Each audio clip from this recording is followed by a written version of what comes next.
Now that we understand some of the theory behind how to link resources to HTML files, it's time to talk about organizing a website.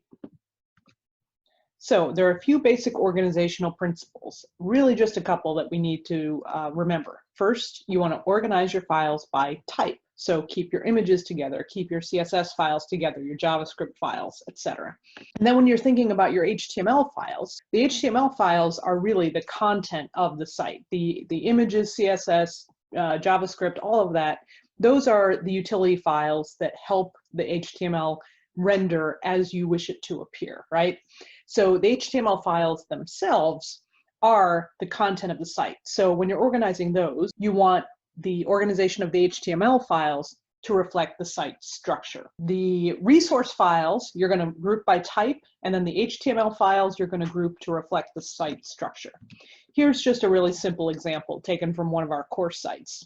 As you can see, there is an index and a syllabus, and then there are the CSS files all grouped together in that folder, images in that folder, and then there's a folder with HTML files for each module of the course. The other thing we need to talk about before we get into a deeper example of organization is naming conventions for both folders and files.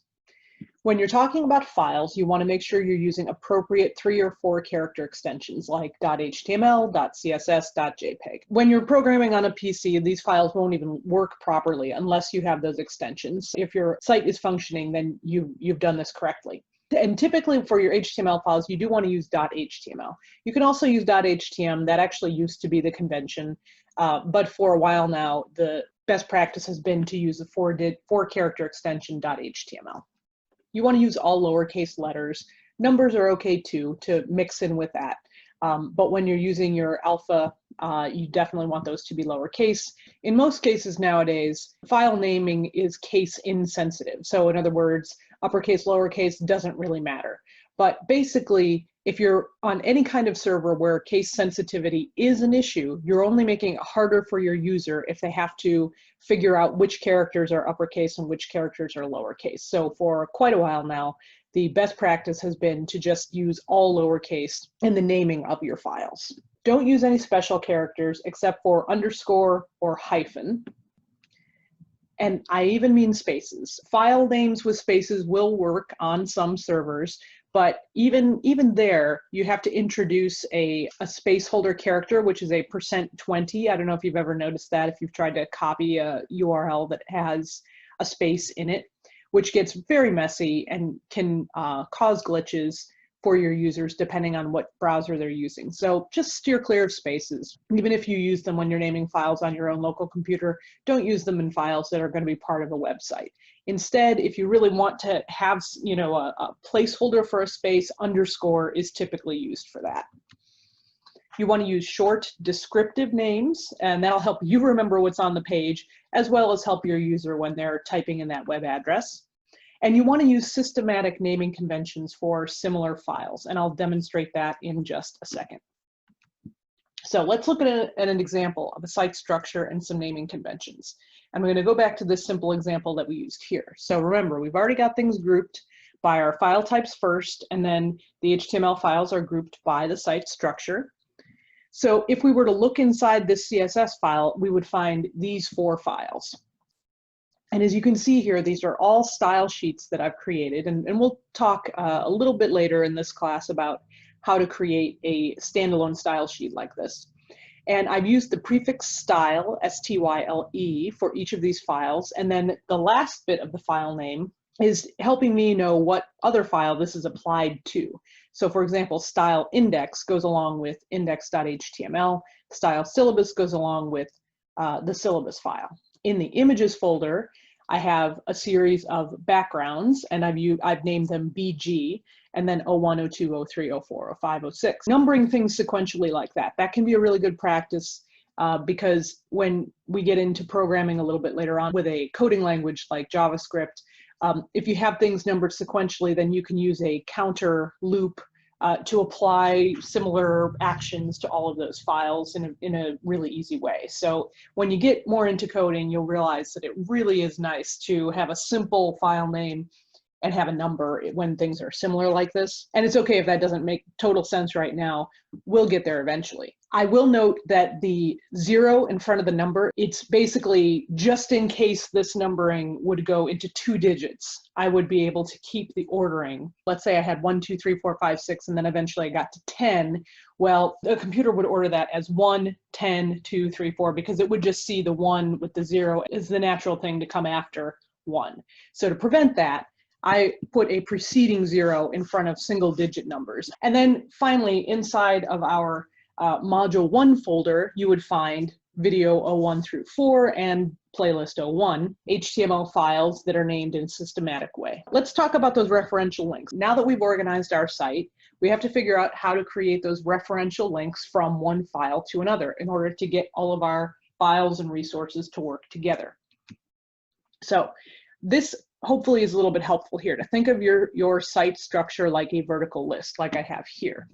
The main folder is called the root folder or the root level. In this case, ENG 380 is the root level. Files in the root are at the highest level. Okay, so index and syllabus, these two files, are at the top level, so to speak, in our structure. The / allows you to go down a folder. So all of these are subfolders from the root.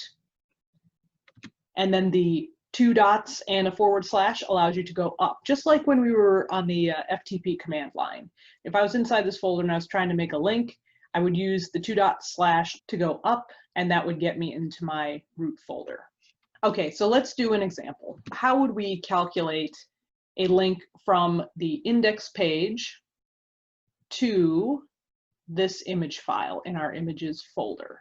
Well, we're at the very top level, so we don't need to go up. If we go up, we're going to go outside of our site.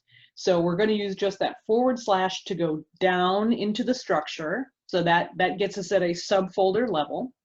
Then to that, we're going to add the name images, the name of our folder.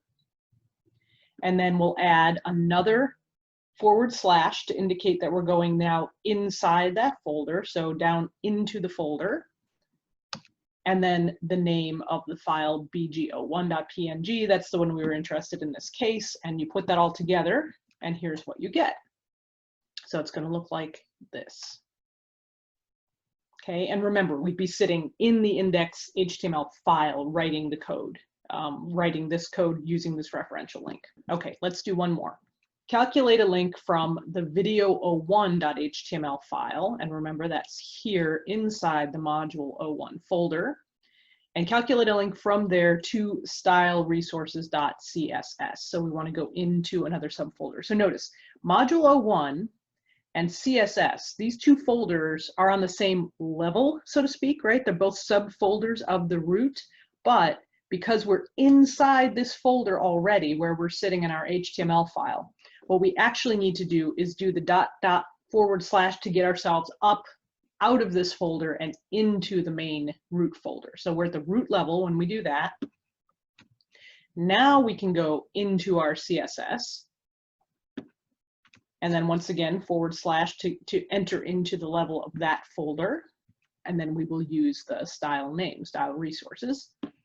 Put that all together, and this is what your referential link will look like. So you're going to find that referential links are very important for navigating around your site. The beauty of referential links is if I have all of these folders and files and resources linked together as a unified site, like I mentioned in the other video, I can take this whole structure, this ENG 380 folder, this whole thing, and just move it and post it on any server I want, and I know everything is going to work because I have linked everything in relationship to each other, using the root folder as my key starting point. So that gives you some key principles for organizing your website. That's the last thing we need to talk about before we actually get in and start doing some coding.